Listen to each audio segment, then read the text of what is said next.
gonna say it. If you don't have, and in case I die or some other ish happens in the folder, it's time to get your ish together. Girl, what did you call it?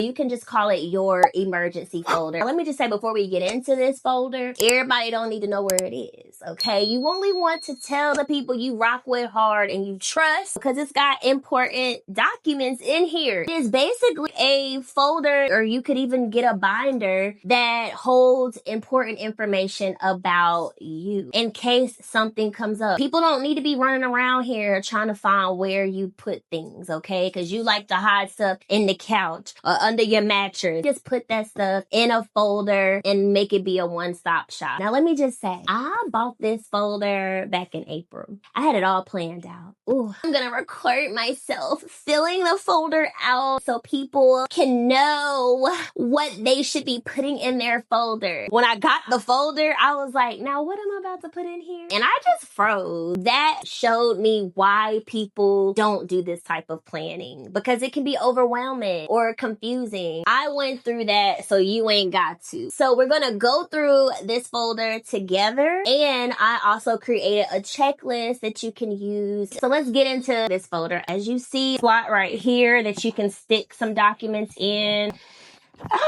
Cut myself. So the folder starts with the table of contents. It comes with stickers. Who don't like some stickers? I use the blank labels where I can just write my own ish. So as you see, some of them are missing because I filled out a few. You could do this route if you don't like the pre-printed ones. And then you've got your numbers. So you know folder one's got blah, da, da, da, da. All right, so with this checklist, I created 10 categories. So you've got personal information, emergency contacts, financial documents, you've got your property passwords, personal legacy, and then just miscellaneous-ish. These 10 categories will help get your brain going on like, what should you put in this folder. For the first folder, I'm gonna put my living will and my healthcare power of attorney in here. They are birds of a feather. They flocking together. Your healthcare power of attorney is the person who's going to be making the decisions for you, and the living will are what type of decisions you want that healthcare power of attorney to make for you.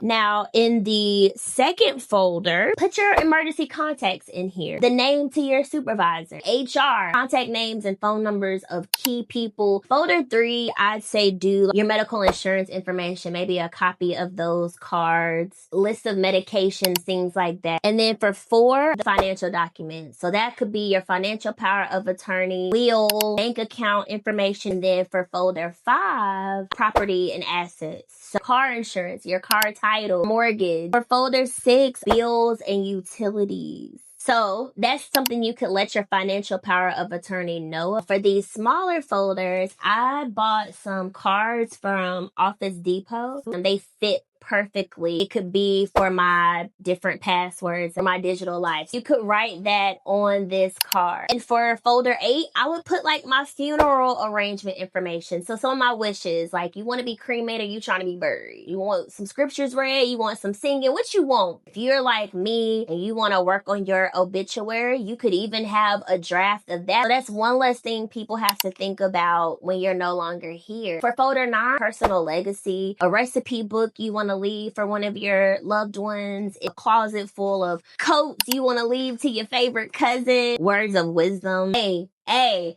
Christina wanted you to have this. Folder 10 is just miscellaneous-ish. This isn't just related to death. This is if something happens where you're not able to take care of things. So that's the folder in a nutshell. You got a checklist to help you. So start small. Pick one folder that you work on at a time. Don't wait to do this though. And make sure that you notify the person where this folder is. What good is it doing you if you put all this work into your folder and then nobody can find it? And I do have a video out there that goes more in depth about what each document means. So the living will, healthcare power of attorney, financial or durable power of attorney, and then a will that you definitely want to check out so that you can have an understanding of what they mean. Make sure you download the checklist. Let me know how helpful it was. In the meantime, in between time, thank you so much for watching. Be blessed.